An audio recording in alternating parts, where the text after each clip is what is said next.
Labour leader Keir Starmer is facing a major crisis as his inner circle begins to unravel. Three of his closest MPs have resigned, a significant blow not just from the backbenches, but from those who once stood by him through thick and thin. When your own allies start abandoning ship, it's a clear sign of deep trouble within the party. One of the most shocking developments involves Labour MP Mike Asperry, who represented Runcorn and Haspey. Asperry was forced to resign after being convicted of assault for punching of his own constituents. However, the scandal didn't end there. During his 3 nights in jail, Asperry insisted he was still fulfilling his parliamentary duties, claiming that an MP's responsibilities don't stop even behind bars. He even asserted that he continued handling casework from his cell, a statement that left constituents feeling both betrayed and unrepresented. How can someone govern after committing a violent crime, despite Starmer's background? As Director of Public Prosecutions, he refused to call for Asperry's resignation. His silence was glaring, especially given how swiftly he has condemned similar behavior from opposition MPs. In the end, Asperry only stepped down due to overwhelming public pressure, largely driven by Reform, UK's aggressive campaign against him. Now Starmer faces another rebellion this time, over proposed welfare cuts that could push hundreds of thousands of disabled Britons into poverty. Reports suggest that up to 80 Labour MPs are preparing to revolt against his plan to slash up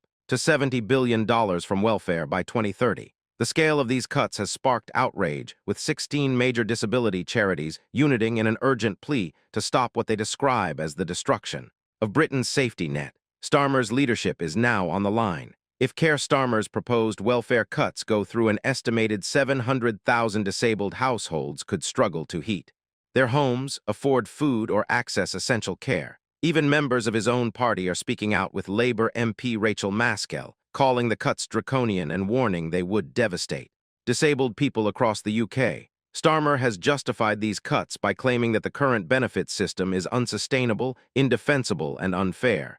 The same arguments Conservatives have used for years to defend austerity. Now it appears Starmer is following in their footsteps, abandoning the very people Labour is meant to protect. But his domestic policies aren't the only issue. His handling of international relations has been just as disastrous. When he met Donald Trump at the White House, the encounter was nothing short of embarrassing. Trump openly mocked Starmer's accent, yet instead of pushing back, the Labour leader stood there grinning as if it were a compliment. When Trump made it clear he would not reverse tariffs on British goods, Starmer had no response.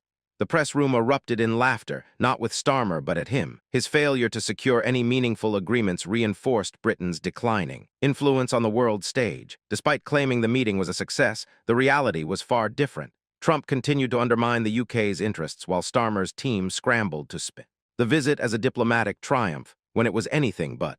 To make matters worse, his government is pushing ahead with plans to hand over the Chagos Islands to Mauritius, despite serious warnings from security experts and military officials. With his own party in open revolt, scandals piling up,